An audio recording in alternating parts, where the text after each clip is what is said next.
Student काफी दिनों से आप लोग कमेंट कर रहे थे कि सर सामाजिक विज्ञान के जो प्रश्न है बिल्कुल भी हमें समझ में नहीं आ रहे हैं। इसलिए परेशान है कि सामाजिक विज्ञान में क्या होता है, एक सब्जेक्ट नहीं होता, उसमें क्या होता है आपके भूगोल के भी प्रश्न पूछे जाते हैं, इतिहास के भी प्रश्न पूछे जाते हैं, नागरिक शास्त्र के भी प्रश्न पूछे जाते हैं और अर्थशास्त्र के प्रश्न पूछे जाते हैं। तो विषयों की संख्या ज्यादा होने के कारण सामाजिक विज्ञान में क्या होता है, बहुत सारे प्रश्न बनते हैं। यानी कारण है कि यहाँ पे सामाजिक विज्ञान में स्टूडेंट क्या हो रहा है, कंफ्यूज हो जा रहा है और उनके ये नहीं समझ में आ रहा है कि कौन सा प्रश्न तैयार करे कि बोर्ड परीक्षा 2025 में हमें बढ़िया से बढ़िया नंबर मिल जाए। यानी जिससे आपको परेशान होने की बिल्कुल भी जरूरत नहीं। अगर आप भी कक्षा 10वीं के छात्र होंगे और आप भी सामाजिक विज्ञान पढ़ते हो और आपका 11 मार्च 2025 को सामाजिक विज्ञान का पेपर है तो परेशान होने की बिल्कुल जरूरत नहीं है। यहाँ पे सामाजिक विज्ञान का टेंशन आपका खत्म होने वाला है। वीडियो में क्या करूंगा, 100 सबसे महत्वपूर्ण बहुविकल्पी प्रश्न कराऊंगा। इसमें क्या होंगे, इतिहास के भी प्रश्न होंगे, भूगोल के भी प्रश्न होंगे, नागरिक शास्त्र के भी प्रश्न होंगे, अर्थशास्त्र के भी प्रश्न होंगे। यानी सामाजिक विज्ञान के सभी इंपॉर्टेंट प्रश्न आपको कराने वाला हूं। यहाँ पे देख सकते हैं हर एक प्रकार का प्रश्न दिया गया है। यहाँ पे देख सकते हैं पूरा अगर हम पेपर दिखाएं, देख सकते हैं ये जो पूरा पेपर है लगभग 20 पेजों में है। आपको मैं दिखाने की भी कोशिश करता हूं। ये पूरा पेपर क्या है,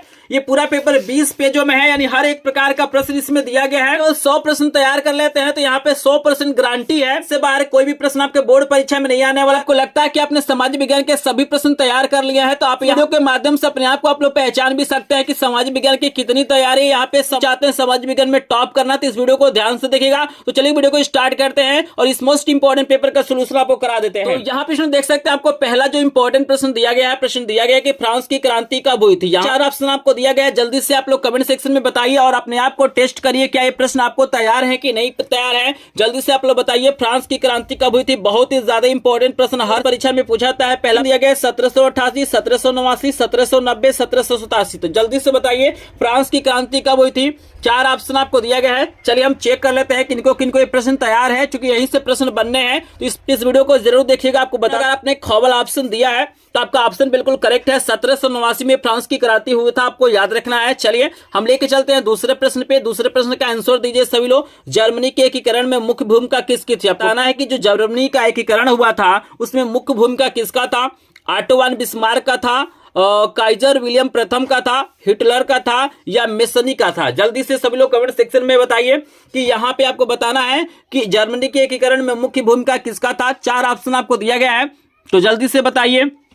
तो यहाँ पे काफी लोगों ने कमेंट कर दिया है। तो अगर आपने यहाँ पे क वाला ऑप्शन बताया है ऑटो वन बिस्मार्क तो आपका ऑप्शन बिल्कुल करेक्ट है। इसका करेक्ट आंसर हो जाएगा ऑटो वन बिस्मार्क, आपको याद रखना है। चलिए तीसरा प्रश्न भी आप देख सकते हैं। तीसरा प्रश्न काफी इंपॉर्टेंट आपको दिया गया है कि नेपोलियन की पराजय कब हुई थी। आपको बताना है कि नेपोलियन का पराजय कब हुआ था।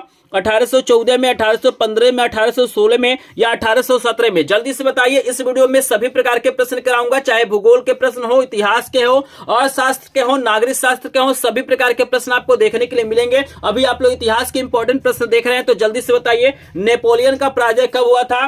तो यहाँ पे 4 ऑप्शन आपको दिया गया है। तो अगर आपने ख वाला ऑप्शन चूज किया है तो आपका आंसर बिल्कुल करेक्ट है। 1815 में क्या हुआ था, नेपोलियन का पराजय हुआ था। यहाँ पे चौथा प्रश्न आपको दिया गया है कि 1789 में फ्रांस में राष्ट्रवाद की प्रथम अभिव्यक्ति का क्या परिणाम हुआ। फ्रांस की क्रांति, नेपोलियन का उदय, जर्मनी का एकीकरण, निरंकुश राजतंत्र का प्रारंभ। बताइए।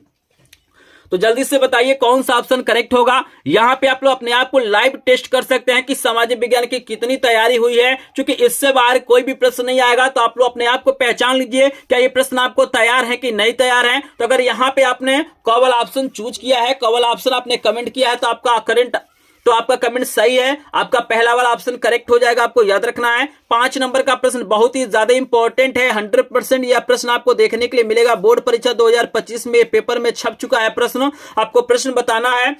यहाँ पे प्रश्न दिया गया कि हिंद स्वराज पुस्तक के लेखक कौन थे। आपको बताना है कि हिंद स्वराज जो पुस्तक है उसके लेखक कौन थे। मुंशी प्रेमचंद्र थे, सरदार पटेल थे, महात्मा गांधी थे या सुभाष चंद्र बोस थे। तो जल्दी से आप लोग बताइए। मोस्ट इंपॉर्टेंट प्रश्न दिया गया है, हिंद स्वराज पुस्तक के लेखक आपको बताना है। तो यहाँ पे अगर आपने ग वाला ऑप्शन चूज किया है महात्मा गांधी तो आपका ऑप्शन बिल्कुल करेक्ट है। यहाँ पे हिंद स्वराज पुस्तक के लेखक क्या है, महात्मा गांधी, आपको याद रखना है। आई होप आप लोगों ने सही जवाब दिया होगा। यहाँ पे बीच बीच में आपसे पूछूंगा कि कितने प्रश्नों का आंसर आपको पहले से तैयार था, तो आपको रेडी रहना है। लोग अपने आंसरों को काउंट करते रहिएगा, कितने प्रश्नों का आंसर आप लोग सही दे रहे हैं। मतलब हमारे बताने से पहले आप लोग कितने प्रश्नों का आंसर सही दे रहे हैं आप लोग काउंट भी करते रहिएगा। चलिए यहाँ पे हम पेज को पलट लेते हैं और यहाँ पे लेके चलते हैं। 6 नंबर प्रश्न आपके सामने आ गया है। मोस्ट इंपॉर्टेंट प्रश्न है कि रॉलेट एक्ट कब पारित हुआ था। बताइए 6 नंबर का प्रश्न है कि रोलेक्स एक कब पारित हुआ था। 4 ऑप्शन आपको दिखाई दे रहा होगा।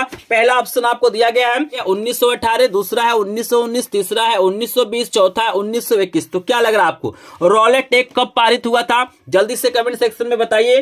तो अगर आपने यहां पे दूसरा वाला ऑप्शन चूज किया है, आपने कमेंट किया है, तो ख वाला ऑप्शन बिल्कुल करेक्ट हो जाएगा। 7 नंबर का प्रश्न भी बहुत ही ज्यादा इंपॉर्टेंट, आपको बताना है कि आर्थिक महामंदी प्रारंभ कब से हुआ था।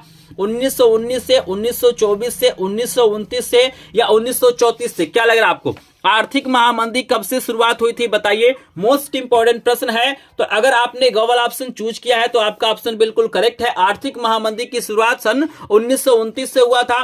चलिए 8 नंबर का प्रश्न है कि महामंदी का सबसे बड़ा असर पड़ा। आपको बताना है कि जो आर्थिक महामंदी था उसका सबसे बड़ा असर कहां पे देखने के लिए मिला। तकनीकी पर, कृषि क्षेत्र पर, परिवहन पर, या इनमें से कोई नहीं? क्या लग रहा है आपको, जल्दी से बताइए। महामंदी का सबसे बड़ा असर कहां पे देखने के लिए मिला? तो अगर आपने ख वाला ऑप्शन चूज किया है तो आपका करेक्ट आंसर हो जाएगा ख वाला, कृषि क्षेत्र पर मिला। आपको याद रखना है। चलिए 9 नंबर का प्रश्न आपको दिया गया है कि अफ्रीका में रेंडर पेस्ट क्या था। आपको बताना है कि अफ्रीका में जो रेंडर पेस्ट बहुत ही ज्यादा फेमस था वो क्या था। एक जानवर था, एक घटना था, एक खेल था, या एक बीमारी था? क्या लग रहा है आपको, कमेंट सेक्शन में बताइए। मोस्ट इंपॉर्टेंट प्रश्न है। तो अगर आपने यहां पे घ वाला ऑप्शन चूज किया है तो आपका करेक्ट ऑप्शन है जो रेंडर पेस्ट अफ्रीका में, वह एक प्रकार का बीमारी था। आपको याद रखना है, ठीक है ना। चलिए 10 नंबर का मोस्ट इंपॉर्टेंट प्रश्न आपको दिया गया है, गुमास्ता क्या है। आपको बताना है जो गुमास्ता है वो क्या है। बुनकर से संबंधित है, कपड़ा व्यवसाय से संबंधित है, वेतनभोगी कर्मचारी से संबंधित है, या ऊन बेचने वालों से संबंधित है? बताइए। मोस्ट इंपॉर्टेंट प्रश्न है, गुमास्ता क्या है, जल्दी से बताइए। बहुत ही ज्यादा इंपॉर्टेंट प्रश्न है। प्रश्न यहीं से बनना है। वीडियो थोड़ा सा लंबा होगा लेकिन इस वीडियो को ध्यान से देख लेंगे तो ज्ञान का आपका एक भी नंबर नहीं कटने वाला है। तो जल्दी से बताइए गुमास्ता क्या है। तो अगर यहाँ पे आपने ग वाला ऑप्शन चूज किया है तो आपका ऑप्शन करेक्ट है। वेतनभोगी कर्मचारी को ही गुमास्ता बोला जाता था, आपको याद रखना है। चलिए आगे हम चलते हैं, अगला प्रश्न आपको कराते हैं, लेकिन आप लोग कमेंट सेक्शन में बताइए। यहाँ पे 10 प्रश्न मैंने करा दिया, जल्दी से बताइए 10 में से कितने प्रश्न आपको तैयार थे, कितने प्रश्नों का आंसर आपको तैयार हो गया है या पहले से तैयार थे, कमेंट सेक्शन में बता दीजिए। अगर 10 में से लगभग यहाँ पे 5 प्लस प्रश्न आपको तैयार थे तो आप क्या है, एक टॉपर स्टूडेंट है। आपको ऐसे ही तैयारी करने की जरूरत है। अगर आपने 5 से कम प्रश्नों का आंसर दिया है तो आपको इन प्रश्नों को तैयार करने की जरूरत है। आई होप आप लोगों ने सही जवाब दिया होगा। यहाँ पे लाइव, बिल्कुल लाइव आप लोग टेस्ट कर सकते हैं कि आपकी तैयारी कितनी हुई है, कि काफी लोग बढ़िया कमेंट कर रहे हैं। कुछ लोग बता रहे हैं 8 प्रश्नों का, कुछ 7 बता रहे हैं, कुछ 6 बता रहे हैं, कुछ लोग 10 भी बता रहे हैं। तो चलिए जिन्होंने ने 5 प्लस प्रश्नों का आंसर सही दिया है उनको भाई कंग्रेचुलेशन कि आप लोग बढ़िया से तैयारी कर रहे हैं और ऐसे ही आप लोग तैयारी करते रहिएगा। यहाँ पे हमारे पास क्या है, 100 प्रश्न है और यहाँ पे हम इस वीडियो का टारगेट मात्र रख रहे हैं 100 लाइक। इस वीडियो पे आपको क्या करना है, 100 लाइक करना है। 100 प्रश्न है, देखेंगे कि आप लोग कितना सपोर्ट करते हैं। तो अगर आपको ये वीडियो पसंद आएगा ना तो वीडियो को लाइक कर देंगे। चैनल पे पहली बार आए होंगे तो चैनल को सब्सक्राइब करेंगे। इसका पीडीएफ नोट भी आपको बिल्कुल फ्री में मिल जाएगा। आपको लास्ट में मैं व्हाट्सएप नंबर दूंगा, वहां से आपको पीडीएफ नोट मिल जाएगा। तो चलिए हम लेके चलते हैं अगले प्रश्न पे। तो जो लोग वीडियो को लाइक नहीं किए होंगे प्लीज लाइक कर देंगे ताकि हमारा टारगेट पूरा हो जाए। आपके सामने 11 नंबर का प्रश्न आ गया है, देख सकते हैं। मोस्ट इंपॉर्टेंट प्रश्न आपको सामने आ गया है कि औद्योगिक क्रांति किस देश से प्रारंभ हुई। आपको बताना है कि औद्योगिक क्रांति जो हुई थी वो किस देश से प्रारंभ हुई थी। अमेरिका से हुआ था, रूस से हुआ था, इंग्लैंड से हुआ था, या चीन से हुआ था? क्या लग रहा है आपको, औद्योगिक क्रांति की शुरुआत कहां से हुई थी? अपने आप को टेस्ट कर लीजिए, अंतिम मौका है, क्योंकि फिर ऐसा मौका आपको नहीं मिलेगा। और पूरे यूट्यूब पे ढूंढ लीजिएगा, ऐसा वीडियो भी आपको नहीं मिलेगा। तो वीडियो को ध्यान से देखिएगा। ग वाला ऑप्शन चूज किया है तो आपका ऑप्शन बिल्कुल करेक्ट है। औद्योगिक क्रांति कहां से हुआ था? इंग्लैंड से हुआ था, आपको याद रखना है। यह भी प्रश्न बोर्ड परीक्षा 2025 में छप चुका है। यह आपके सामने आएगा कि ज्योतिबा बाई फुले ने कौन सी पुस्तक लिखी थी। देखिए 2 तरीके से प्रश्न पूछा जाता है, या तो पुस्तक का नाम दे देता है, नहीं तो लेखक का नाम दे देता है। तो यहाँ पे पूछा गया कि ज्योतिबा बाई ने कौन सी पुस्तक लिखी थी? गुलामगिरी, स्त्री धर्म, अमर जीवन, कथा सागर। तो बताइए बाई फुले के द्वारा कौन सी पुस्तक लिखी गई थी? तो अगर आपने क वाला ऑप्शन चूज किया है तो आपका ऑप्शन बिल्कुल करेक्ट है। गुलामगिरी क्या था, पुस्तक का नाम था, आपको याद रखना है। चलिए 13 नंबर का प्रश्न आपको दिया गया है कि वर्नाक्यूलर प्रेस एक्ट कब लागू किया गया। 4 ऑप्शन आपको दिया गया है, जल्दी से अपना ऑप्शन चूज करिए और अपने आप को पहचानिए क्या आपको सही आंसर पता है। तो यहाँ पे 4 ऑप्शन आपको दिया गया है। तो 13 नंबर प्रश्न का आंसर सभी लोग बताइए, बहुत ही ज्यादा इंपॉर्टेंट प्रश्न है। अगर आपने खवल ऑप्शन चूज किया है 1878 तो आपका आंसर बिल्कुल सही है। 1878 में क्या हुआ था, ये प्रेस एक्ट लागू हुआ था। चलिए 14 नंबर का भी प्रश्न बहुत ही ज्यादा इंपॉर्टेंट है, लगातार पेपर में पूछा गया है कि कपास की खेती के लिए कौन सी मृदा उपयुक्त होती है। आपको बताना है कि भैया किस मिट्टी में सबसे बढ़िया कपास की खेती होती है, काली मिट्टी में और लाल मिट्टी में, जलोढ़ मिट्टी में या लेटराइट मिट्टी में। तो बताइए कौन सा ऑप्शन करेक्ट होगा, जल्दी से बताएंगे। कपास की खेती, तो अगर आपने कवल ऑप्शन चूज किया है तो आपका आंसर बिल्कुल करेक्ट है, कपास की खेती काली मिट्टी में होती है, आपको याद रखना है। चलिए 15 नंबर का प्रश्न भी आपको तैयार कर लेना है। प्रश्न है कि सोपानी कृषि की जाती है। आपको बताना है कि जो सोपानी कृषि होता है वो कहां पे किया जाता है, उत्खात भूमि पर, ढाल वाली भूमि पर, मैदानी भूमि पर या इनमें से कोई नहीं। बताइए, बहुत ही शानदार प्रश्न है, बोर्ड परीक्षा के लिए बहुत ही ज्यादा इंपॉर्टेंट है। तो 15 नंबर प्रश्न का सभी लोग आंसर बताएंगे। अगर आपने खवल ऑप्शन चूज किया है ढाल वाली भूमि तो आपका ऑप्शन बिल्कुल करेक्ट है। अगर आपने इसके अलावा कोई और ऑप्शन चूज किया है तो आपका ऑप्शन गलत है। तो अपने आप को भी आप लोग पहचानते रहिएगा। नेक्स्ट प्रश्न आपके सामने है कि हरा सोना निम्न में से कहा जाता है। आपको बताना है कि हरा सोना किसे कहा जाता है, प्राकृतिक वनस्पति को, घास के मैदान को, या आपको 2 और ऑप्शन दिया गया, हरे पेड़ को या सघन झाड़ी को। बताइए हरा सोना किसे कहा जाता है। तो आपको याद रखना है कि यहाँ पे ऑप्शन के अनुसार जो हमारा आंसर हो जाएगा, प्राकृतिक वनस्पति को हम लोग क्या कहते हैं, हरा सोना कहते हैं। लेकिन अगर ऑप्शन में आपको चाय दिया रहेगा, कहीं टी दिया रहेगा तो टी आपको क्या हो जाएगा, बिल्कुल करेक्ट हो जाएगा। चाय हमारा क्या होता है, हरा सोना कहा जाता है, लेकिन चाय नहीं है। तो जो प्राकृतिक वनस्पतियां उसे हम लोग हरा सोना कहेंगे, आपको याद रखना है। चलिए आपको लेके चलते हैं 17 नंबर का प्रश्न। प्रश्न बहुत ही ज्यादा इंपॉर्टेंट है, तो वीडियो को बिल्कुल भी आपको मिस नहीं करना है। यहाँ पे 17 नंबर का प्रश्न है कि निम्नलिखित में से किस राज्य में बांधवगढ़ राष्ट्रीय उद्यान अवस्थित है। यानी बताना है कि किस राज्य में बांधवगढ़ राष्ट्रीय उद्यान मतलब स्थित है, मध्य प्रदेश में, राजस्थान में, पश्चिम बंगाल में या उत्तराखंड में। क्या लग रहा है आपको? 17 का करेक्ट आंसर सभी लोग बताएंगे। तो यहां पे अगर आपने कवल ऑप्शन चूज किया है तो बिल्कुल करेक्ट आंसर मध्य प्रदेश हो जाएगा। चलिए 18 नंबर का प्रश्न आपको दिया गया कि टिहरी बांध परियोजना किस राज्य में है। आपको बताना है कि टिहरी बांध परियोजना किस राज्य में है, पंजाब में है, गुजरात में है, उत्तराखंड में है या मध्य प्रदेश में। बताइए टिहरी बांध परियोजना किस राज्य में है, कमेंट सेक्शन में बताइएगा। इंपॉर्टेंट प्रश्न है। तो अगर आपने उत्तराखंड चूज किया है तो आपका आंसर बिल्कुल करेक्ट है, उत्तराखंड में टिहरी बांध परियोजना है। चलिए 19 नंबर का प्रश्न आपके सामने आ गया है कि इनमें से कौन सा रबी फसल है। बताइए इसमें से कौन सी ऐसी फसल है जो रबी की फसल होगी। चावल है, मोटे अनाज है, चना है या कपास है। बताइए 19 नंबर प्रश्न का करेक्ट आंसर सभी लोग कमेंट सेक्शन में बताइएगा। बहुत ज्यादा इंपॉर्टेंट प्रश्न है। अगर आपने चना चूज किया है तो आपका गॉगल ऑप्शन बिल्कुल करेक्ट है। 20 नंबर का प्रश्न है कि निम्नलिखित में से कौन सा रोपण कृषि की फसल है। बताइए रोपण कृषि की फसल आपको बताना है कौन है, कहवा है, कपास है, तिलहन है या गेहूं है। तो 20 नंबर का सभी लोग आंसर बताइए। मोस्ट इंपॉर्टेंट प्रश्न है, बोर्ड परीक्षा में फसलों के प्रकार आपसे पूछा जाता है। तो बताइए अगर आपने खवल ऑप्शन चूज किया है तो कपास बिल्कुल करेक्ट आंसर है। तो चलिए तो यहाँ पे हमने 20 प्रश्न यहाँ पे कंप्लीट करा दिया। जल्दी से आप लोग बताइए 20 में से कितने प्रश्नों का आंसर आपने सही दिया है या कितने प्रश्न आपको तैयार हो गए हैं। तो अगर 20 में से लगभग आपको 15 प्लस प्रश्न तैयार हो चुके हैं या आपको पहले से पता है तो आप एक टॉपर स्टूडेंट हैं। अगर इससे कम प्रश्न आपको तैयार है तो आपको तैयारी करने की जरूरत है। पहला यूट्यूब पे ऐसा वीडियो है जिसमें आप लोग क्या कर सकते हैं, अपने आप को यहाँ पे टेस्ट कर सकते हैं कि आपकी कितनी तैयारी हुई है। और यहाँ पे मैंने सभी विषयों के 100 इंपॉर्टेंट प्रश्नों का वीडियो डाला है, तो उसको जरूर देखिएगा और सबका पीडीएफ नोट पाने के लिए वीडियो को लास्ट तक देखिएगा।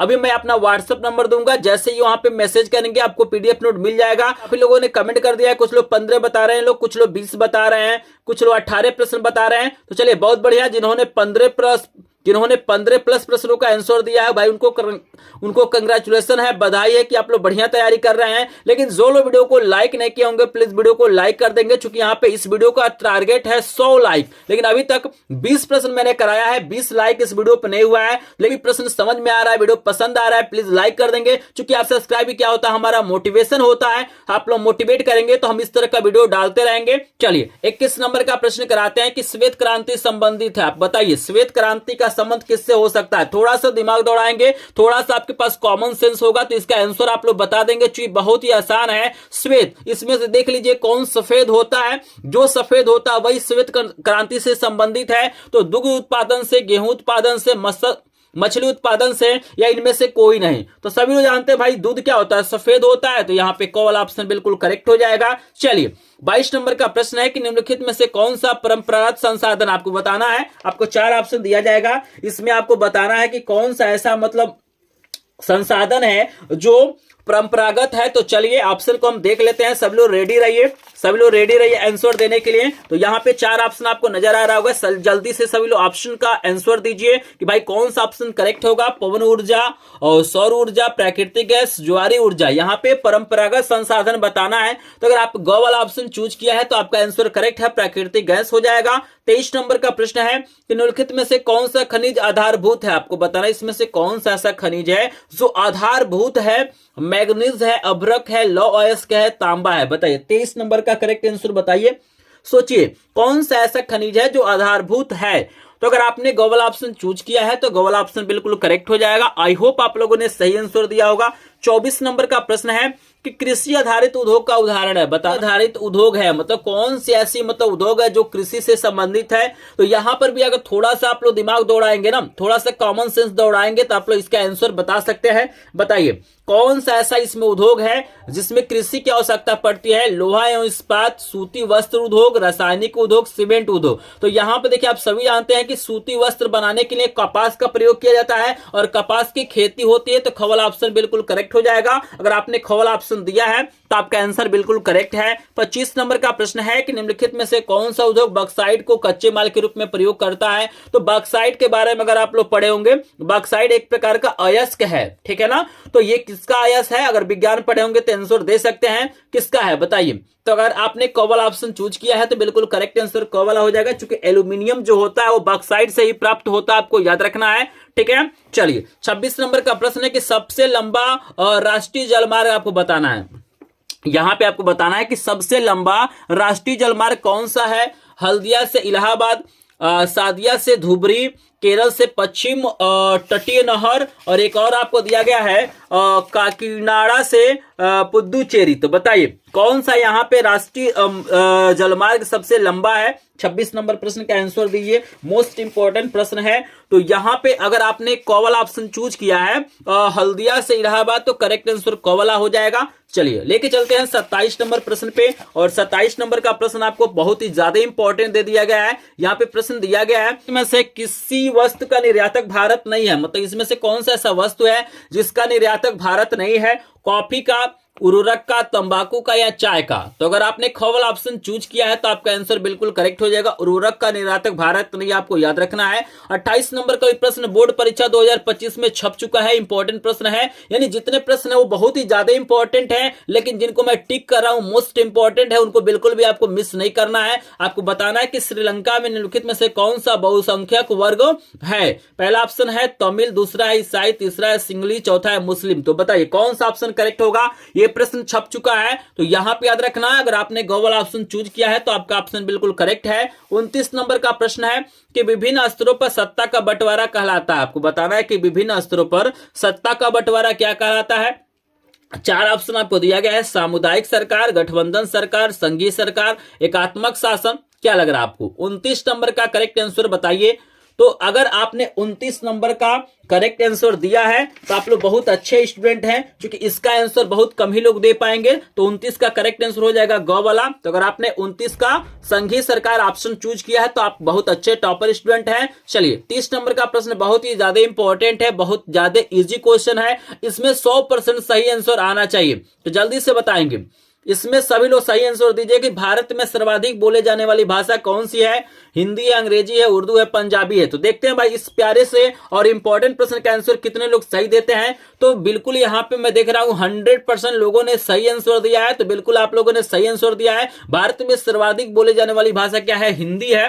चलिए यहाँ पे यहाँ पे हमने 30 प्रश्न आपको करा दिया है। जल्दी से बताइए 30 में से कितने प्रश्न आपको तैयार हैं। तो अगर आपने 30 में से लगभग 20 प्लस प्रश्नों का आंसर सही दिया है, या पहले से आपको तैयार था, या इस वीडियो को देखने के बाद से तैयार हो जाते हैं, तो आप लोग एक टॉपर स्टूडेंट हैं। आई होप आप लोग बढ़िया नंबर लाएंगे। अगर आपने 20 से कम प्रश्नों का आंसर दिया है सही, तो आपको इन प्रश्नों को तैयार करने की जरूरत है। तो चलिए, बहुत शानदार यहाँ पे आंसर आ रहा है। तो यहाँ पे जो वीडियो को लाइक नहीं किए होंगे प्लीज लाइक कर देंगे, क्योंकि मैं यहाँ पे बता रहा हूं कि आपका लाइक से सब्सक्राइब हमारा मोटिवेशन होता है। चलिए 31 नंबर का प्रश्न आपको करा देते हैं कि निम्नलिखित में से कौन सा संगीत सूची का विषय नहीं है। आपको संगीत सूची, राज्य सूची, समवर्ती सूची के बारे में पता होना चाहिए, क्योंकि इससे 1-2 प्रश्न क्या होता है बोर्ड परीक्षा में पूछा जाता है। तो इसमें से आपको बताना है कि कौन सा ऐसा विषय है जो संगीत सूची से संबंधित है, रक्षा है, कृषि है, व्यापार है या शिक्षा है। बताइए 31 नंबर का करेक्ट आंसर सभी लोग बताएंगे।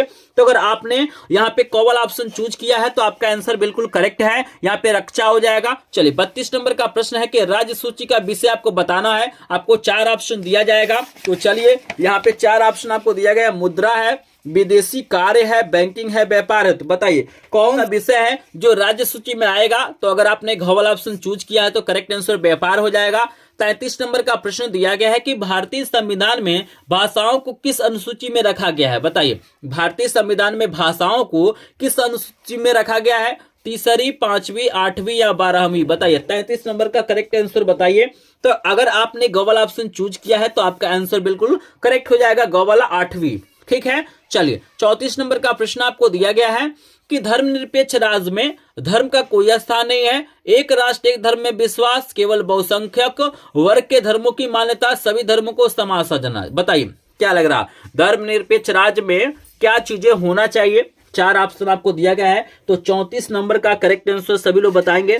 थोड़ा सा कॉमन सेंस दौड़ाएंगे तो आप लोग जानते हैं धर्मनिरपेक्ष का मतलब क्या होता है, जहां पे सभी धर्मों का सम्मान किया जाए। तो यहाँ पे करेक्ट आंसर घ वाला हो जाएगा। आई होप आप लोग इंडिया के हैं तो इस चीज को समझ रहे हैं। चलिए यहाँ पे 35 नंबर का प्रश्न दिया गया है, उत्तर प्रदेश में प्रमुख विपक्षी दल कौन सा। आपको बताना है वर्तमान समय में कौन सा दल प्रमुख विपक्षी दल है। बहुजन समाज पार्टी है, बीजेपी है, समाजवादी पार्टी है या कांग्रेस है। बताइए जल्दी से बताइए। यानी जो भी हमारा चुनाव हुआ था उत्तर प्रदेश में, तो भाई उसमें क्या होते हैं, बहुत सारे पार्टियां क्या होती है पार्टिसिपेट करती हैं, लेकिन एक पार्टी क्या होता है विनर होता है, और उसके बाद से ये पहले नंबर पे विनर होते हैं, और एक होता है जो दूसरे नंबर पे, मतलब एक हारता है ना। वैसे तो हारते बहुत सारे लोग हैं, लेकिन पहले नंबर और दूसरे नंबर पे टक्कर होता है। तो यहाँ पे जो पहले वाले होते हैं वो विनर होते हैं, और जो 2 नंबर के रहते हैं ना दूसरे नंबर पे, वही विपक्षी पार्टी होती है। तो बताइए कौन विपक्षी दल है।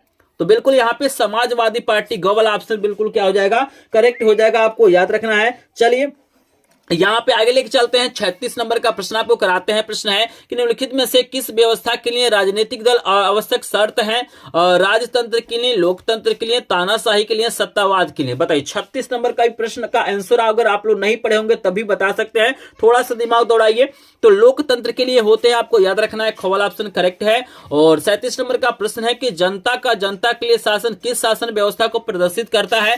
तो 4 ऑप्शन आपको दिया गया है, राजतंत्र को, लोकतंत्र को, तानाशाही को, इनमें से कोई नहीं। भाई जनता ही क्या है, सर्वोच्च है, तो यहाँ पे लोकतंत्र को कायम रखने के लिए यहाँ पे लोकतंत्र हो जाएगा, आपको याद रखना है। 38 नंबर का प्रश्न है कि निम्नलिखित में से कौन सा लोकतंत्र का अवगुण है। बताना है इसमें से कौन सा ऐसा मतलब फैक्ट है जो लोकतंत्र का अवगुण है। धनी व्यक्तियों का शासन, दलों में व्यक्तिवाद, बहुसंख्यक की प्राथमिकता, और इनमें से सभी। बताइए लोकतंत्र का अवगुण कौन सा हो सकता है। 38 नंबर का प्रश्न का आंसर सभी लोग दीजिए, बहुत ही ज्यादा इंपॉर्टेंट प्रश्न है, जल्दी से बताएंगे।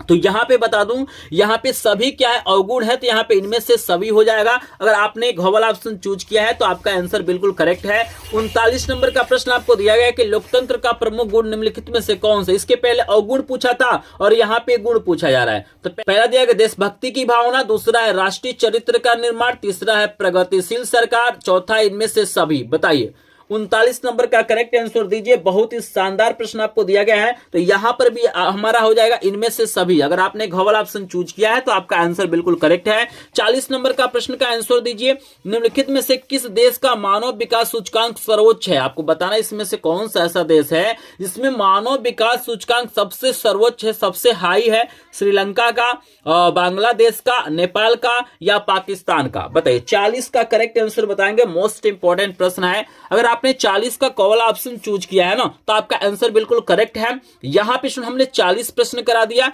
जल्दी से बताइए 40 में से कितने प्रश्न आपको तैयार हैं, जल्दी से बताइए। तो 40 में से अगर आपको 30 प्लस प्रश्न आपको तैयार हैं या इस वीडियो को देखने के बाद से तैयार हो सकते हैं, तैयार हो जाते हैं, तो आप एक टॉपर स्टूडेंट है। आपको ऐसे ही तैयारी आपको करने की जरूरत है। अगर आपने इससे कम प्रश्नों को चूज किया है तो आपको तैयारी करने की जरूरत है, आपको इन प्रश्नों को तैयार करने की जरूरत है। और यहाँ पे मैं देख रहा हूं काफी संख्या में लोग यहाँ पे 30 प्लस प्रश्नों का आंसर सही दिए हैं। तो चलिए यहाँ पे लाइव अपने आप को टेस्ट करिए। लेकिन यहाँ पे 40 प्रश्न खत्म हो गया हो, 40 प्रश्न खत्म हो गया, लेकिन अभी तक आपने हमारे टारगेट को पूरा नहीं किया है। तो जितने लोग अभी तक लाइक नहीं किए हैं प्लीज लाइक कर देंगे। चैनल पे पहली बार आए होंगे तो चैनल को सब्सक्राइब करेंगे। पीडीएफ नोट के लिए अभी हम आपको व्हाट्सएप नंबर देंगे, वहां से आपको पीडीएफ नोट मिल जाएगा, तो एक बार मैसेज जरूर करेंगे। चलिए यहाँ पे 41 नंबर का प्रश्न है कि किस देश का विकास आधारित होता है, मतलब किसी भी देश का जो विकास होता है किस पे आधारित होता है। 4 ऑप्शन आपको दिखाते हैं। पहला दिया गया है प्रति व्यक्ति आय पे, दूसरा औसत साक्षरता पे, तीसरा है लोगों की स्वास्थ्य स्थिति पे,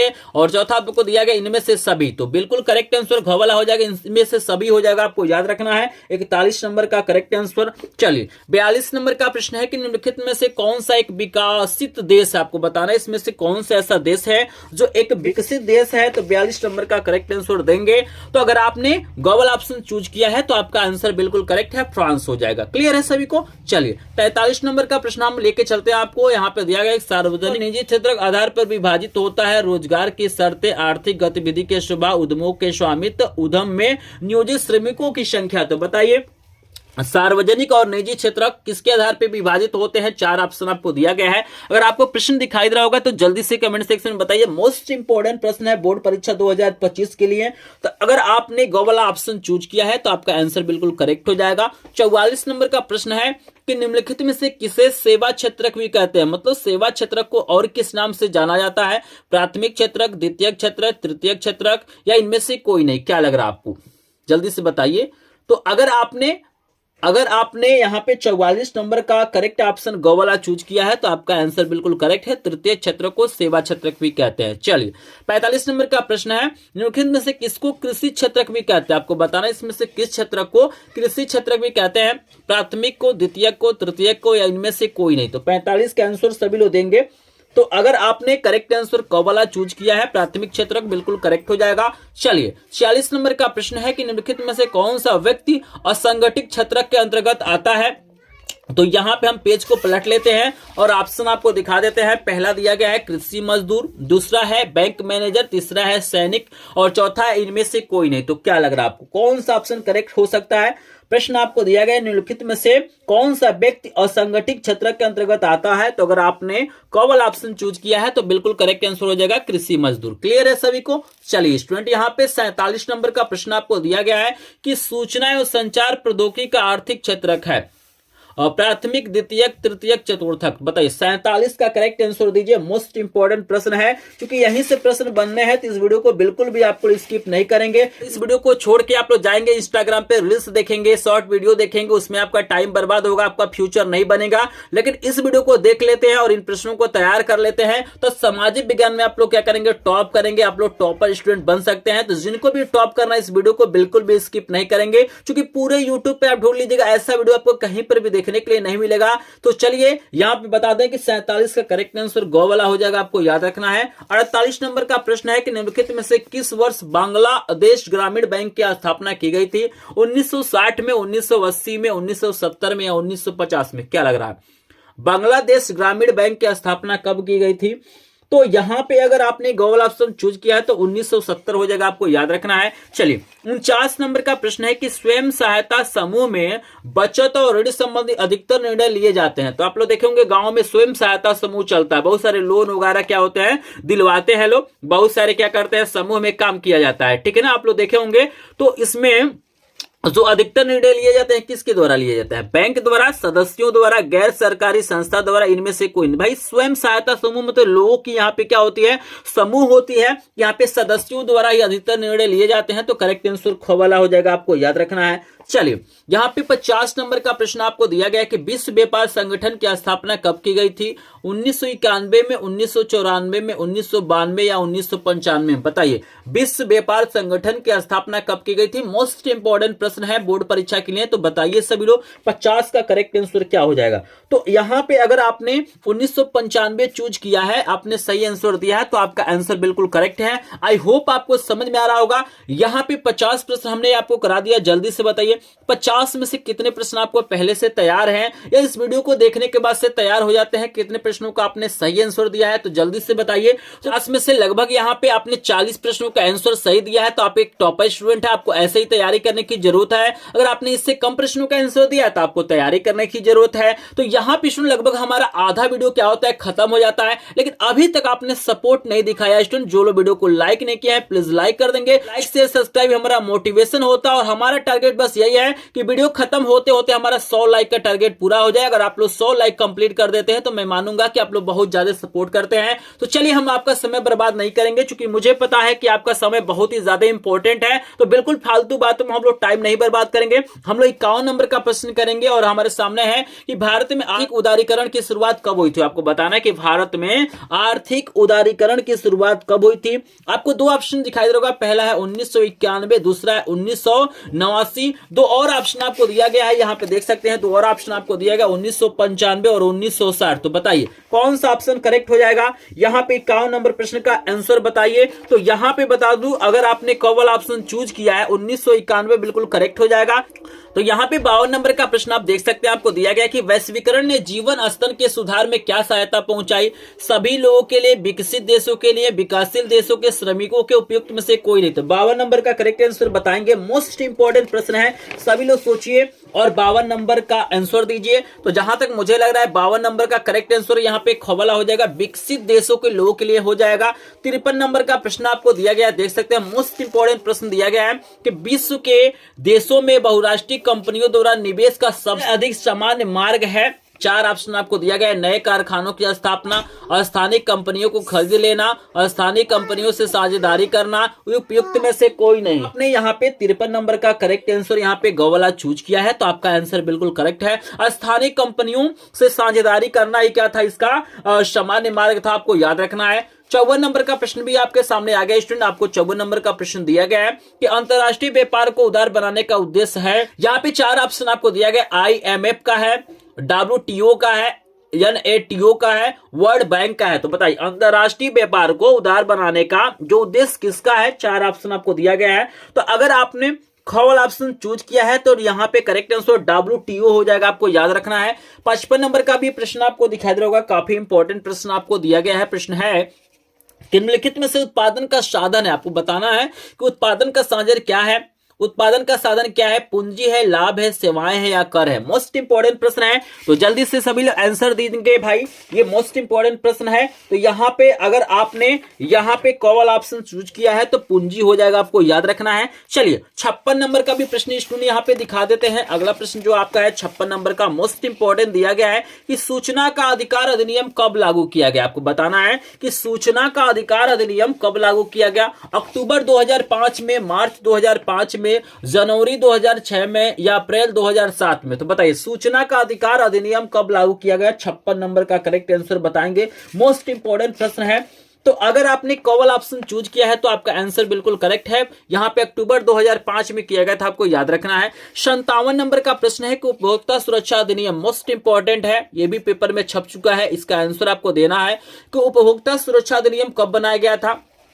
4 ऑप्शन आपको दिया गया है, 1982, 1984, 1985 और 1986। तो क्या लग रहा है आपको, 57 नंबर का करेक्ट आंसर देंगे। तो यहां पे अगर आपने घोवल ऑप्शन चूज किया है 1986 तो आपका करेक्ट आंसर हो जाएगा। 58 नंबर का प्रश्न है कि राष्ट्रीय उपभोक्ता अधिकार दिवस कब मनाया जाता है। 5 अप्रैल को, 22 फरवरी को, 24 नवंबर को, 24 दिसंबर को राष्ट्रीय उपभोक्ता दिवस कब मनाया जाता है। बताइए 58 नंबर का करेक्ट आंसर बताएंगे।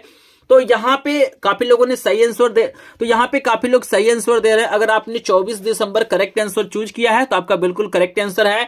59 नंबर का प्रश्न है कि विश्व का सबसे बड़ा लोकतांत्रिक देश कौन सा है। मोस्ट इंपॉर्टेंट है, थोड़ा सा दिमाग दौड़ाइए, आप लोग बता सकते हैं कि विश्व का सबसे बड़ा लोकतांत्रिक देश कौन सा है। पहला भारत है, दूसरा पाकिस्तान है, तीसरा अमेरिका है, चौथा अफगानिस्तान है। तो बताइए ये विश्व का सबसे बड़ा लोकतांत्रिक देश, तो यहाँ पे लगभग 90% लोगों ने सही आंसर दिया है। जो अपना भारत है वो सबसे बड़ा लोकतांत्रिक देश है पूरे विश्व में है, तो यहाँ पे भारत हो जाएगा। 60 नंबर का प्रश्न आपको दिया गया है कि असहयोग आंदोलन का मुख्य कारण क्या था, आपको बताना है असहयोग आंदोलन का मुख्य कारण क्या था। और रॉलेट एक्ट था, प्रथम विश्व युद्ध था, खिलाफत आंदोलन था, चौरी चौरा कांड था। क्या लग रहा है आपको असहयोग आंदोलन का मुख्य कारण क्या हो सकता है? जल्दी से बताएंगे सभी लोग। 4 ऑप्शन आपको दिया गया है, तो अगर आपने 60 नंबर का करेक्ट आंसर यहाँ पे ग वाला चूज किया है तो आपका आंसर बिल्कुल करेक्ट हो जाएगा।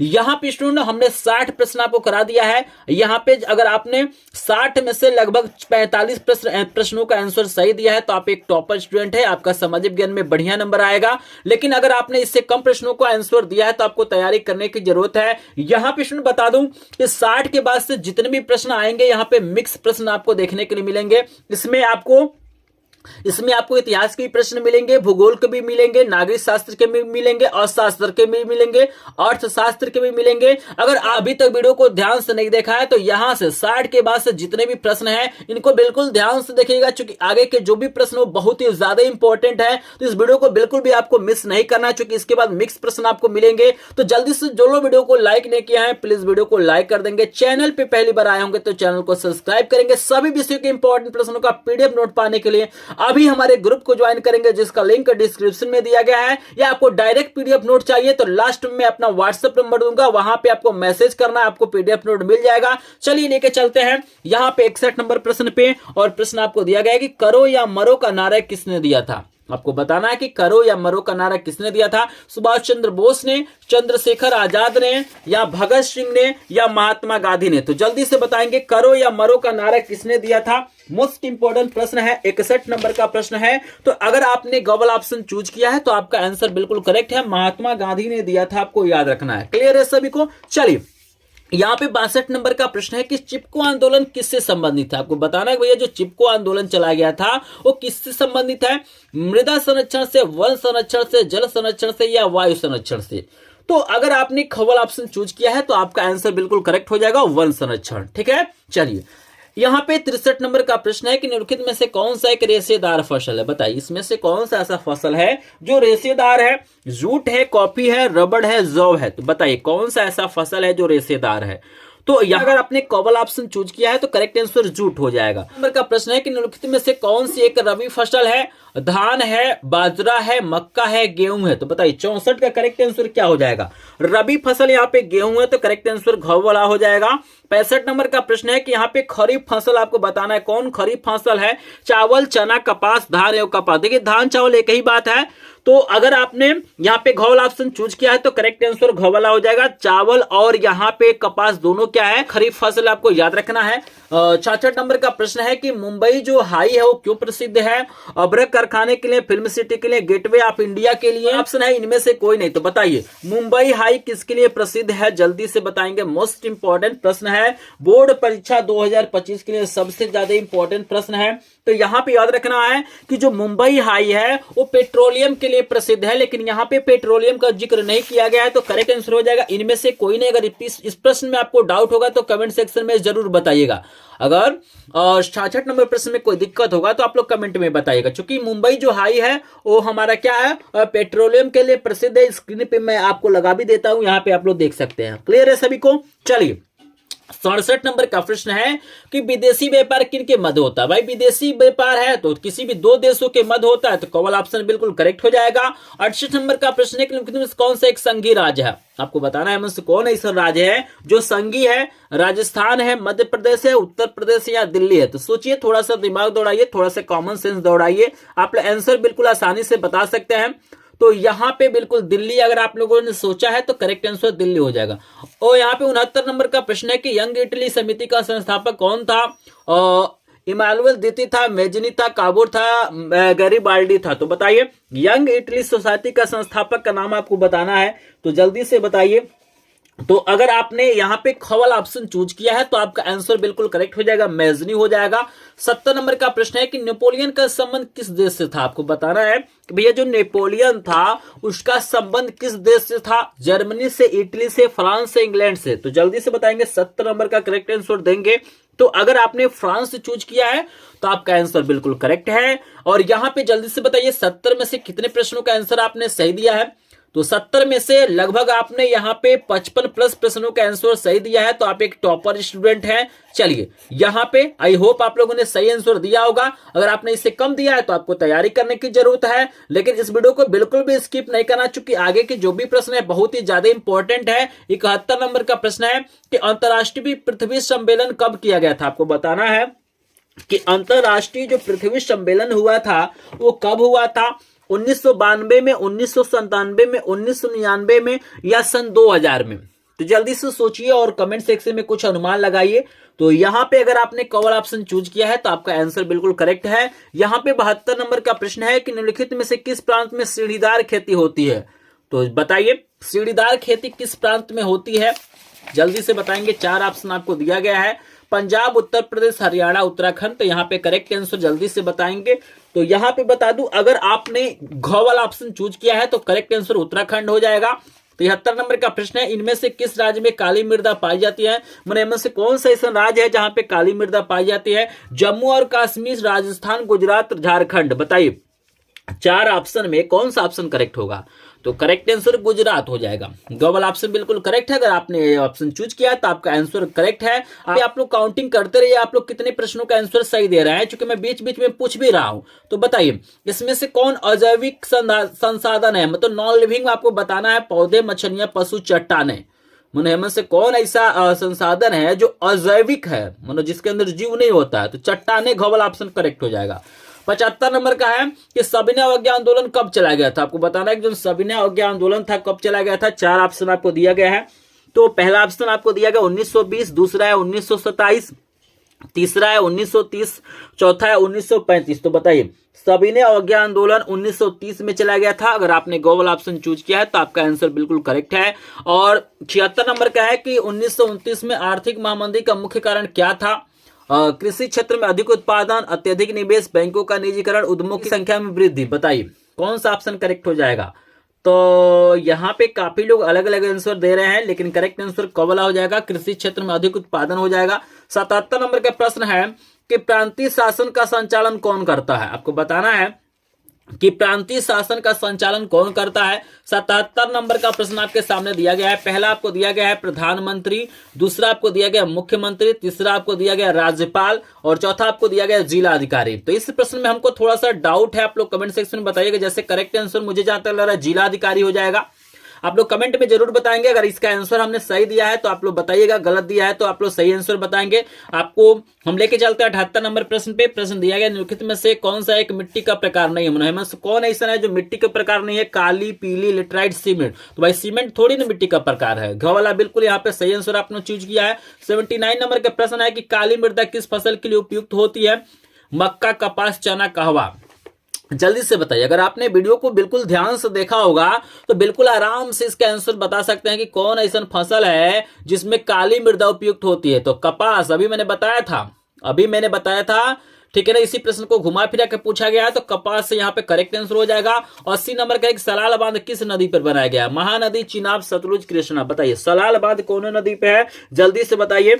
80 नंबर का करेक्ट आंसर बताइए, जल्दी से बताइए। तो अगर आपने चिनाब बताया होगा तो आपका आंसर बिल्कुल करेक्ट है। चलिए यहाँ पे 81 नंबर का प्रश्न है कि प्रोजेक्ट टाइगर किस वर्ष प्रारंभ किया गया था। 4 ऑप्शन है 1973, 1975, 1980 या 1989। क्या लग रहा है आपको, प्रोजेक्ट टाइगर किस वर्ष प्रारंभ किया गया था। मोस्ट इंपॉर्टेंट प्रश्न है। तो अगर आपने कॉवल ऑप्शन चूज किया है तो 1973 बिल्कुल करेक्ट हो जाएगा। और 82 नंबर के प्रश्न है किसे औसत आय भी कहते हैं। कुल आय को, राष्ट्रीय आय को, प्रति व्यक्ति आय को, ये सभी। बताइए 82 नंबर के करेक्ट आंसर बताएंगे। तो 82 के करेक्ट आंसर यहाँ पे हो जाएगा प्रति व्यक्ति आय। गोवाला करेक्ट हो जाएगा। आगे चलते हैं हम लोग और आपको लेकर चलते हैं 83 नंबर का प्रश्न आपके सामने आ गया है कि कौन सा क्षेत्रक सबसे अधिक रोजगार देता है। बताइए हेमंत से कौन ऐसा क्षेत्रक है जो सबसे अधिक रोजगार देता है। प्राथमिक, द्वितीय, तृतीयक या इनमें से कोई नहीं। तो बताइए 83 के आंसर बताइए सभी लोग। तो करेक्ट आंसर प्राथमिक। अगर क वाला ऑप्शन आपने चूज किया है तो करेक्ट आंसर क वाला। और 84 नंबर का है कि विभिन्न स्तरों पर सट्टा का बंटवारा क्या कहलाता है। सामुदायिक सरकार, गठबंधन सरकार, संघीय सरकार, एकात्मक सरकार। बताइए 84 के करेक्ट आंसर बताइए। तो यहाँ पे संघीय सरकार हो जाएगा, गो वाला ऑप्शन करेक्ट। 85 नंबर है कि निम्नलिखित में से संघात्मक शासन कहाँ नहीं है, मतलब कहाँ पे संघात्मक शासन नहीं है? भारत में, श्रीलंका में, बेल्जियम में, संयुक्त राज्य अमेरिका में। 85 के आंसर बताइए। तो श्रीलंका में आपको याद रखना है। क्लियर है सभी को? चलिए आगे चलते हैं भाई। बिल्कुल आपने वीडियो को ध्यान से देखिए, क्योंकि यहीं से प्रश्न बनना है, आपको बताना है। 86 नंबर का प्रश्न है कि सुंदरवन राष्ट्रीय पार्क किस राज्य में है? असम, उड़ीसा, पश्चिम बंगाल, मध्य प्रदेश। बताइए 86 के करेक्ट आंसर सभी लोग बताइए। सुंदरवन राष्ट्रीय पार्क कहां पे है? तो यहाँ पे गौल ऑप्शन करेक्ट हो जाएगा, पश्चिम बंगाल। 87 नंबर का प्रश्न है कि औपचारिक ऋण सबसे अधिक किस वर्ग के लोगों को मिलता है? समृद्ध परिवार, गरीब परिवार, अमीर परिवार, इनमें से कोई नहीं। बताइए औपचारिक ऋण सबसे अधिक किस वर्ग के लोगों को मिलता है? 87 का आंसर देंगे तो 87 का आंसर हो जाएगा अमीर परिवार, गौल ऑप्शन हो जाएगा। 88 नंबर का प्रश्न है कि एक मार्क किन वस्तुओं के लिए प्रमाणिक चिन्ह है? उपभोग वस्तुओं के लिए, इलेक्ट्रॉनिक वस्तुओं के लिए, या आपको दो और ऑप्शन दिया गया है, सेवा वस्तुओं के लिए या खाद्य वस्तुओं के लिए। जल्दी से बताएंगे, करेक्ट आंसर सभी लोग बताएंगे। तो करेक्ट आंसर हो जाएगा यहाँ पे घ वाला। 89 नंबर का प्रश्न है कि निम्नलिखित में से कौन सा खनिज धात्विक है? अभ्रक, लौह अयस्क, कोयला, चूना पत्थर। बताइए कौन सा ऐसा खनिज है जो धात्विक है? 89 नंबर का आंसर हो जाएगा लौह अयस्क। क्लियर है सभी को? चलिए 90 नंबर का प्रश्न है कि 1944 में ब्रिटेन वुड्स सम्मेलन कहां आयोजित किया गया था? ब्रिटेन में, अमेरिका में, फ्रांस में, भारत में। 1944 में। बताइए 90 नंबर का करेक्ट आंसर अमेरिका। अगर आपने खबल ऑप्शन चूज किया है तो आपका आंसर जल्दी से बिल्कुल करेक्ट है। चलिए 90 में से कितना प्रश्न आपको तैयार है? कितने प्रश्नों का आंसर आपने सही दिया है 90 में से? तो 90 में से लगभग यहाँ पे अगर आपने 70 प्लस प्रश्नों का आंसर दिया है तो आपका आंसर बिल्कुल करेक्ट था। तो आप एक टॉपर स्टूडेंट है और आप लोग क्या करेंगे? सामाजिक विज्ञान में टॉप करेंगे। लेकिन 90 में से अगर आपने 70 में से कम प्रश्नों का आंसर दिया तो आपको तैयारी करने की जरूरत है। वीडियो पे 90 लाइक नहीं हुआ है तो जो लोग अभी तक कंजूसी किया है प्लीज लाइक कर देंगे। चलिए आगे चलते हैं। 91 नंबर का प्रश्न है कि निम्नलिखित में कौन सा 1995 की वीना संधि से संबंधित है? 4 ऑप्शन आपको दिया गया है। बताइए 91 का करेक्ट आंसर क्या होगा? तो करेक्ट आंसर अगर आपने ख वाला चूज किया है तो बिल्कुल करेक्ट आंसर ख वाला हो जाएगा। 92 नंबर का प्रश्न है कि भारत के किस राज्य में शिशु मृत्यु दर न्यूनतम है, मतलब सबसे कम शिशु मरते हैं? बताइए केरल, बिहार, पंजाब, हरियाणा। 92 का आंसर बताइए। मोस्ट इंपोर्टेंट प्रश्न आपको करा रहा हूं, ऐसा वीडियो कहीं पर भी देखने के लिए नहीं मिलेगा। तो अगर आपने ए वाला ऑप्शन चूज किया है तो करेक्ट आंसर केरल हो जाएगा। बताएं 93 नंबर का प्रश्न है रोलेक्ट एक्ट कब पारित हुआ था? रोलेक्ट एक्ट कब पारित हुआ? 1919, 1921, 1920, 1918। क्या लग रहा है? रोलेक्ट एक्ट कब पारित हुआ था? तो 1919 करेक्ट आंसर। ए वाला अगर आपने चूज किया है तो करेक्ट आंसर। 94 है कि वंदे मातरम गीत के लेखक का नाम बताइए। वंदे मातरम जो गीत है उसके लेखक कौन है? जल्दी से बताइए। बंकिम चंद्र चटर्जी, रविंद्रनाथ टैगोर, मुंशी प्रेमचंद, भगत सिंह। तो 4 ऑप्शन आपको नजर आ रहा होगा। बंकिम चंद्र चटर्जी, रविंद्रनाथ टैगोर, मुंशी प्रेमचंद्र, भगत सिंह। बताइए जल्दी से बताएंगे तो करेक्ट आंसर ए वाला हो जाएगा। वंदे मातरम के जो लेखक हैं बंकिम चंद्र चटर्जी है। 95 नंबर का प्रश्न है कि निम्नलिखित में से कौन सा आंदोलन महात्मा गांधी ने नहीं चलाया था? बताइए 4 गो ऑप्शन है, कौन सा आंदोलन महात्मा गांधी नहीं चलाए हैं? असहयोग आंदोलन, सविनय अवज्ञा आंदोलन, चंपारण आंदोलन, खिलाफत आंदोलन। जल्दी से बताइए। बिल्कुल यहाँ पे खिलाफत आंदोलन महात्मा गांधी ने नहीं चलाया है तो डी वाला ऑप्शन करेक्ट है। चौरी चौरा कांड किस वर्ष घटित हुआ था? बताइए 1920, 1921, 1922, 1925। चौरी चौरा कांड जो हुआ था गोरखपुर में किस वर्ष हुआ था? तो 1922 अगर आपने करेक्ट आंसर सी वाला हो जाएगा। 97 नंबर का प्रश्न है कि महात्मा गांधी दक्षिण अफ्रीका से भारत कब आए थे? 14 में, 15 में, 18 में, 19 में। बताइए 4 ऑप्शन आपको दिया गया। 97 नंबर का आंसर बताएंगे तो 1915 में आए थे, करेक्ट आंसर बी वाला। 98 नंबर का प्रश्न है कि 13 अप्रैल 1919 किस घटना से संबंधित है? आपको बताना है कि 13 अप्रैल 1919 किस घटना से संबंधित है, आपको बताना है। चलिए यहाँ पे 4 ऑप्शन आपको दिखाई दे रहा होगा। पहला दिखाई दे रहा होगा सत्याग्रह आंदोलन की शुरुआत, साइमन कमीशन का भारत आगमन, असहयोग आंदोलन की शुरुआत, और एक और ऑप्शन आपको दिया गया है जलियांवाला बाग हत्याकांड। यहाँ पे देख सकते हैं आपको एक और ऑप्शन दिया गया है जलियांवाला बाग हत्याकांड। ठीक है ना? तो यहाँ पे 98 नंबर प्रश्न का उत्तर मुझे कमेंट सेक्शन में आपको बताना है। बहुत ही ज्यादा इंपॉर्टेंट है ये भी प्रश्न, आपको 2025 के बोर्ड एग्जाम में देखने के लिए मिल जाएगा। तो आप लोगों को करना है क्या है, बस एक होमवर्क आपको दे रहा हूं। यहाँ पे 98 नंबर प्रश्न का आंसर बताना है कि 13 अप्रैल 1919 जोन है 21 घटना से संबंधित है। सत्याग्रह आंदोलन की शुरुआत हुई थी, साइमन कमीशन का भारत में आगमन हुआ था, असहयोग आंदोलन की शुरुआत हुई थी, या आपको एक और दिया है डी यहाँ आपको डी वाला दिया गया, जलियांवाला बाग हत्याकांड हुआ था। तो इसका आंसर दीजिएगा। बाकी दो प्रश्नों का आंसर मैं बता देता हूं। 99 नंबर का प्रश्न है कि प्रथम विश्व युद्ध कब प्रारंभ हुआ था, 1914, 1939, 1919 या 1942। तो आपको बता दूं कि प्रथम विश्व युद्ध 1914 में स्टार्ट हुआ था, तो 99 का आंसर ए वाला हो जाएगा। और 100 नंबर का प्रश्न है कि भारतीय लोगों का मुख्य व्यवसाय कौन सा है, तो भारतीय लोगों का मुख्य व्यवसाय क्या है, कृषि है। तो यहां पे हमने 100 प्रश्न आपको करा दिया है। बस आपको 98 नंबर प्रश्न का आंसर मुझे कमेंट सेक्शन में करना है, और जो स्टूडेंट सबसे पहले कमेंट करेगा उसके कमेंट को हम पिन भी करेंगे। तो मैं देखूंगा कि किस स्टूडेंट को पता है कि 13 अप्रैल 1919 को कौन सी घटना हुई थी। तो आप लोग कमेंट करिएगा, और यहां पे जल्दी से बताइए 100 में से कितने प्रश्न आपको तैयार हैं, कितने प्रश्नों का आंसर आपने सही दिया है। 100 में से लगभग 80 प्लस प्रश्नों का आपने आंसर सही दिया है। तो आप एक टॉपर स्टूडेंट है, आप लोग क्या करेंगे, सामाजिक विज्ञान में टॉप करेंगे, बढ़िया नंबर पाएंगे। अगर आपको नहीं तैयार है, इन प्रश्नों को तैयार करने की जरूरत है। अगर आपने वीडियो को लास्ट तक देखा है तो कमेंट में जरूर बताइए कि 100 में से कितने प्रश्न आपको तैयार है। आई होप आपको वीडियो पसंद आया होगा। वीडियो पसंद आया होगा तो प्लीज वीडियो को लाइक कर देंगे। चैनल पे पहली बार आए होंगे तो चैनल को सब्सक्राइब करेंगे। तो भी इसका पीडीएफ नोट चाहिए आपको, यहां पे एक नंबर दे रहा हूं 76 19 93 55 13। ये मेरा व्हाट्सएप नंबर है, मेरा पर्सनल व्हाट्सएप नंबर है। आप लोग इस पे मैसेज करेगा कि सर 100 प्रश्नों का मुझे पीडीएफ चाहिए, सब्जेक्ट का नाम लिखेगा, आपको पीडीएफ मिल जाएगा। क्योंकि मेरे पास सभी विषयों का यहाँ पे क्या है, इंपॉर्टेंट प्रश्नों का वीडियो है। 100 मैंने प्रश्न इंपॉर्टेंट कराया है। अगर आपने तो यहाँ पे स्क्रीन पे आपको 2 और वीडियो नजर आ रहा होगा, इसको क्लिक करके देखिए। तो चलिए मिलते हैं नेक्स्ट वीडियो में, तब तक के लिए आप सभी का धन्यवाद।